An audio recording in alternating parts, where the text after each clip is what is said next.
प्रिय विद्यार्थियों, मैं डॉक्टर संजय भारद्वाज और मैं आज आपको बीए पार्ट सेकंड के फर्स्ट पेपर जो हम विश्व के संविधानों को पढ़ रहे हैं, आज हम उसमें पढ़ेंगे चीन का संविधान। तो चीन के संविधान को पढ़ने से पहले हम चीन की सामाजिक आर्थिक व्यवस्था को पढ़ेंगे और उसके बाद में पढ़ेंगे चीन का संविधान। तो ये चीन का संविधान जो है, जैसे आप जानते हैं कि चीन 1949 में आज़ाद हुआ और यहाँ पे साम्यवादी व्यवस्था है, लेकिन चीन का ये जो वर्तमान संविधान है ये 1982 का संविधान है और इस संविधान के द्वारा चीन में एक पार्टी की सरकार का केंद्रीकृत शासन चलता है। तो हम इसको पढ़ेंगे, चीन का संविधान। सामाजिक व्यवस्था। चीनी सभ्यता की गणना मिस्र, यूनान, बेबीलोन और भारत की तरह प्राचीन सभ्यता के रूप में की जाती है।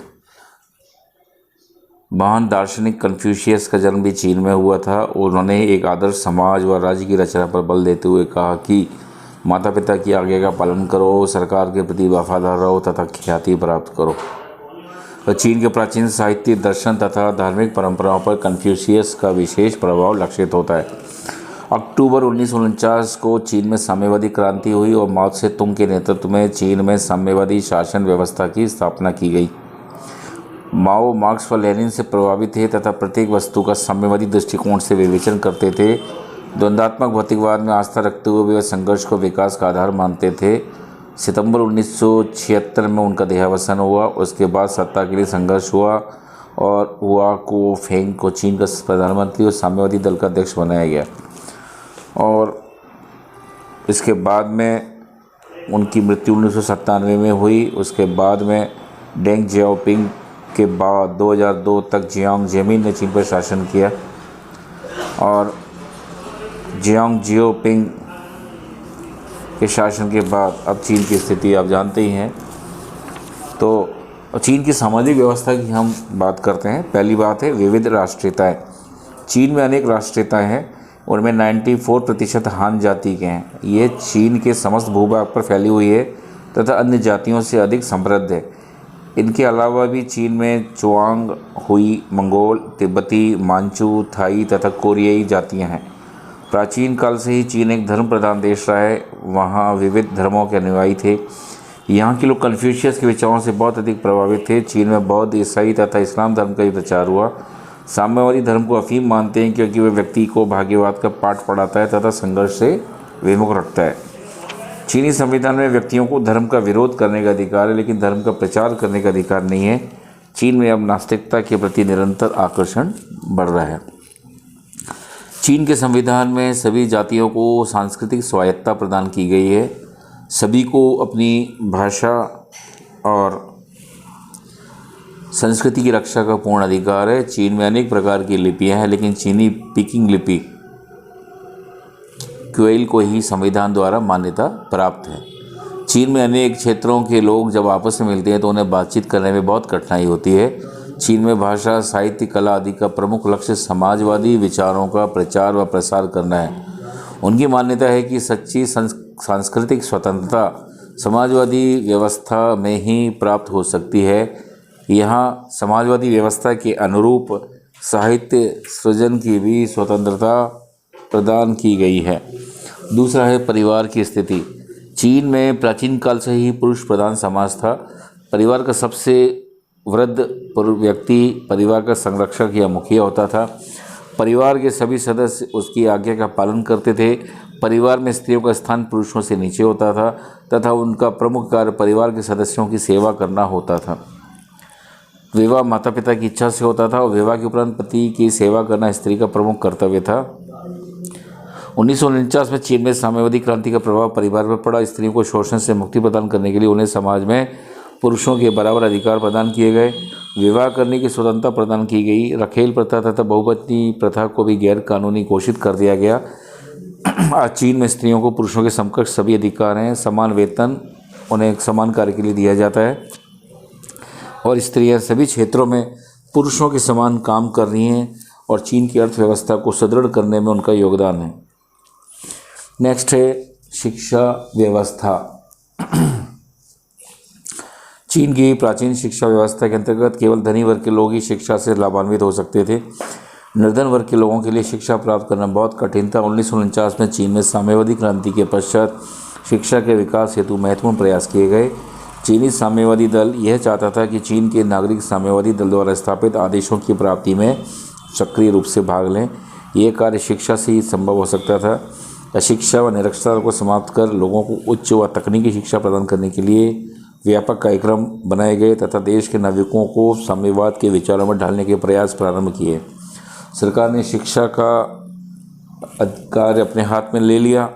सरकार तकनीकी एवं व्यवहारिक दृष्टि से लाभप्रद शिक्षा प्रदान करना चाहती है। आज चीन में वैज्ञानिकों चिकित्सकों को हर प्रकार की सुविधा दी जाती है। चीन विज्ञान में बहुत आगे है। चीन में प्रौढ़ शिक्षा कार्यक्रम भी बहुत अधिक व्यवस्थित ढंग से चल रहा है और चीन की अधिकांश जनता साक्षर है। नेक्स्ट है सांस्कृतिक जीवन। चीनी संविधान का प्रमुख लक्ष्य जनता का सांस्कृतिक व शैक्षणिक विकास करना है ताकि व्यक्ति में पूंजीवाद की भावना समाप्त कर सामाजिक दायित्व की भावना का विकास किया जा सके। माओ चीन में परंपरागत बुर्जुआ संस्कृति की जगह समाजवादी और साम्यवादी संस्कृति का विकास करना चाहते थे। माओ से तुंग के शब्दों में विश्व में समस्त साहित्य एवं कला निश्चित वर्गों से संबंध रखती है तथा उस पर राजनीति का भी गहरा प्रभाव होता है। हमारा समस्त साहित्य व कला आम जनता के लिए तथा सर्वप्रथम मजदूरों, किसानों व सैनिकों के लिए। इन्हें मजदूरों, किसानों और सैनिकों के लिए ही बनाया गया है तथा ये उन्हीं के उपयोग के लिए है। उनका मानना है कि कला एवं सांस्कृतिक क्षेत्र में पूर्ण स्वतंत्रता साम्यवादी व्यवस्था तो वर्गहीन समाज में ही संभव है। चीन की पूर्व व्यवस्था में साधारण जनता के लिए त्यौहार की खुशी मनाने के साधन थे और वे उसी माध्यम से अपना मनोरंजन करते थे। यह 1 जनवरी को नववर्ष का त्यौहार मनाया जाता है। लोग पकवान बनाते हैं, पटाखे फोड़ते हैं। नेक्स्ट है सेना की भूमिका। चीन के संबंध में लुसियन पाइने गया कि विश्व के अन्य देश किसी भी देश के सैनिकों ने इतने लंबे समय तक राजनीति को इतने अधिक रूप से प्रभावित नहीं किया है जितना कि चीन ने किया है। आधुनिक चीन की राजनीति सेना तथा सैनिक पदाधिकारियों के इर्द गिर्द घूमती है। चीन ने लंबे समय से विरोध का दमन करने एवं शत्रु देश के आक्रमणों का मुकाबला करने में सेना की महत्वपूर्ण भूमिका रही है। साम्यवादी क्रांति के बाद सैनिक नेताओं ने सैनिक नियंत्रण समिति तथा सैनिक व प्रशासनिक समिति के माध्यम से चीन पर शासन किया। सांस्कृतिक क्रांति के माध्यम में भी जन स्वतंत्र सेना ने महत्वपूर्ण भूमिका का निर्वाह किया। 1973 में साम्यवादी दल के 10वें अधिवेशन का उद्देश्य सेना व अन्य महत्वपूर्ण क्षेत्रों पर साम्यवादी दल का नियंत्रण स्थापित करना था। दल की केंद्रीय समिति तथा राजनीतिक समिति में सेना का प्रतिनिधित्व कम कर दिया गया, परंतु फिर भी अनेक महत्वपूर्ण पदों पर सैनिक अधिकारी बने रहे। माओ की मृत्यु के बाद हुआ कुआ फेंग को भी सैनिक सहायता लेनी पड़ी थी और उन्हें सेना का समर्थन प्राप्त था। आज भी चीनी साम्यवादी दल के महत्वपूर्ण पदों पर सैनिक पदाधिकारियों का बाहुल्य है। तो ये चीन की सामाजिक व्यवस्था हुई। अब हम चीन की आर्थिक व्यवस्था को समझते हैं। नंबर 1, समाजवादी अर्थव्यवस्था से बाजार अर्थव्यवस्था की दिशा में यात्रा। समाजवादी क्रांति के बाद चीन ने समाजवादी अर्थव्यवस्था या राज्य नियंत्रित अर्थव्यवस्था को बनाया था। इस समाजवादी अर्थव्यवस्था के अंतर्गत उत्पादन के लगभग समस्त साधनों पर राज्य का स्वामित्व और नियंत्रण स्थापित किया गया। आर्थिक क्षेत्र की समस्त योजनाएं राज्य द्वारा तैयार की जाती थी तथा उन्हें विभिन्न क्षेत्रों में तथा विभिन्न स्तरों पर लागू किया जाता था। इस प्रकार समस्त अर्थव्यवस्था पर नौकरशाही एवं राज्य का नियंत्रण स्थापित हो गया तथा सरकारी नियमों का उल्लंघन करने पर कठोर दंड की व्यवस्था की गई। लेकिन समूची अर्थव्यवस्था पर राज्य का नियंत्रण स्थापित होने के परिणामस्वरूप अर्थव्यवस्था ने अपनी समस्त जीवन शक्ति खो दी। कृषि उद्योग दोनों ही क्षेत्रों में उत्पादन में भारी गिरावट आई, आर्थिक दुर्दशा को जन्म दिया और आर्थिक असंतोष की नीति अपनाने लगी। ऐसी स्थिति में जब 20वीं सदी के अंतिम दशकों में डेंग जियाओपिंग ने चीन पर सत्ता पर अधिकार किया तो उन्होंने सिद्धांतवादिता के स्थान पर यथार्थवादिता को अपनाते हुए समाजवादी अर्थव्यवस्था से बाहर निकलकर स्वतंत्र अर्थव्यवस्था या बाजार अर्थव्यवस्था की दिशा में यात्रा प्रारंभ की और 1995 तक आते लगभग संपूर्ण अंशों से इसे अपना लिया। आज चीन आर्थिक विकास और आधुनिकीकरण की दिशा में तेजी से आगे बढ़ रहा है और इस प्रसंग में मार्क्सवादी, लेनिनवादी, माओवादी दर्शन से जुड़े सभी निषेधों को अब चीन ने अस्वीकार कर लिया। बाजार अर्थव्यवस्था को अपनाकर चीन ने बहुत तीव्र गति से आर्थिक विकास किया है। आज चीन की प्रति व्यक्ति राष्ट्रीय आय $890 है, जबकि भारत की प्रति राष्ट्रीय आय $480 है। भारत में 29% व्यक्ति निर्धनता की सीमा रेखा से नीचे रहते हुए जीवन व्यतीत कर रहे हैं, जबकि चीन में केवल 5% है। दूसरा है कृषि का विकास। साम्यवादी क्रांति से पूर्व चीन में कृषि की स्थिति अच्छी नहीं थी तथा कृषकों की स्थिति दयनीय थी। साम्यवादी क्रांति के पश्चात कृषि के विकास पर ध्यान दिया गया तथा अनेक प्रकार से भूमि सुधार व उत्पादन वृद्धि के प्रयास किए गए।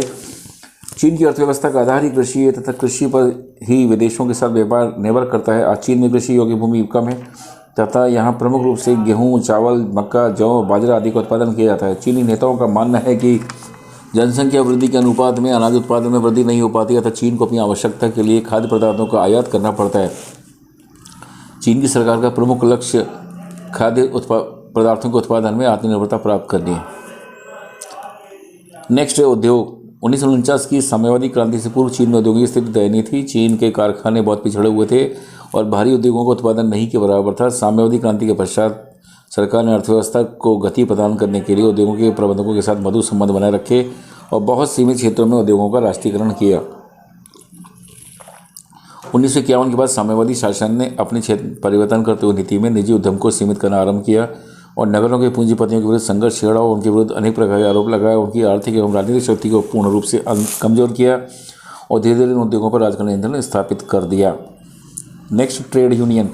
चीन में ट्रेड यूनियन का प्रचार प्रसार के रूप में महत्वपूर्ण स्थान है। ये ट्रेड यूनियन मजदूरों व दल के बीच कड़ी का काम करती है तथा उनके मध्य समन्वय बनाए रखती हैं। दल के आदेशों को ट्रेड यूनियन बाजारों तक पहुंचाती है तथा मजदूरों की भावनाओं से दल के उच्च नेताओं को अवगत कराती हैं। ट्रेड यूनियन का प्रमुख कार्य मजदूरों को अधिक व अच्छे से अच्छे कार्य के लिए प्रोत्साहित करना है। चीन का श्रमिक वर्ग इन ट्रेड यूनियनों से संगठित है। इनका अपना राष्ट्रीय संगठन है तथा अधिकांश श्रमिक इसके सदस्य हैं। इन ट्रेड यूनियनों के सामंती दल के साथ घनिष्ठ संबंधित तथा श्रमिकों से संबंधित नीतियों का निर्धारण करते समय उनसे परामर्श किया जाता है। व्यवहार में यह ट्रेड यूनियन पश्चिमी देशों की ट्रेड यूनियन की तरह स्वतंत्र नहीं होती है। इनका प्रमुख कार्य केवल श्रमिकों की मांगों व समस्याओं को सरकार तक पहुंचाना है। नेक्स्ट है विदेशी व्यापार। चीनी विदेशों के साथ व्यापार को अच्छा नहीं मानते थे तथा आत्मनिर्भरता उनकी प्रमुख विशेषता रही है। पिछले अनेक वर्ष तक चीन में केवल आंतरिक व्यापार होता था। धीरे धीरे यूरोप, जापान तथा विश्व के अन्य देशों में आर्थिक विकास का प्रभाव चीन पर पड़ा और उन्हें अपनी नीति बदलनी पड़ी। चीन को सबसे अधिक आर्थिक व तकनीकी सहायता सोवियत संघ से प्राप्त हुई। सोवियत संघ की मदद से अनेक उद्योगों की स्थापना हुई तथा उसमें चीन के राष्ट्रीय उत्पादन में बहुत वृद्धि हुई। 1966 की सांस्कृतिक क्रांति का भी विदेशी व्यापार पर प्रतिकूल असर पड़ा और धीरे धीरे चीन ने पूंजीवादी अर्थव्यवस्था के साथ अपने संपर्क बढ़ाया और उनके साथ व्यापार करने लगा। अमेरिकी राष्ट्रपति निक्सन के प्रयासों से चीन व अमेरिका के बीच व्यापारिक संबंध स्थापित हो गए और इसके साथ ही अन्य यूरोपीय देशों के साथ भी चीन ने अपने संपर्क स्थापित किए। पिछले कुछ वर्षों से जापान भी चीन के साथ व्यापक स्तर पर व्यापार कर रहा है। चीनी आयात का एक बड़ा हिस्सा जापान से आता है। चीन धातु, रसायन एवं अन्य यंत्रों व उपकरणों का आयात करता है और जापान को प्रमुख रूप से तेल का निर्यात करता है। चीनी नेता व्यापार को अंतर्राष्ट्रीय राजनीति में एक संघर्ष के साधन के रूप में देखते हैं तथा इसके आधार पर वे अमेरिका को चुनौती देने के लिए तैयार रहते हैं तथा मानव अधिकारों के प्रश्न को व्यापार के साथ जोड़ने का विरोध करते हैं। इस प्रकार ये स्पष्ट है कि चीन आर्थिक क्षेत्र में तो उदार हो गया परंतु वे राजनीतिक, सामाजिक व सांस्कृतिक क्षेत्र में कभी उदारीकरण ये प्रजातंत्रीकरण को स्वीकार कर लेगा, ये संदेहास्पद है। तो ये विद्यार्थियों, हमने चीन के सामाजिक व्यवस्थाएं और आर्थिक व्यवस्था को बताया और ये इस बताने के पीछे का उद्देश्य यही था कि इससे ही आप चीन के जब हम संविधान को पढ़ेंगे तो आपके कई जो प्रॉब्लम्स हैं या कई जो आपके प्रश्न हैं वो पूरे हो जाएंगे। धन्यवाद।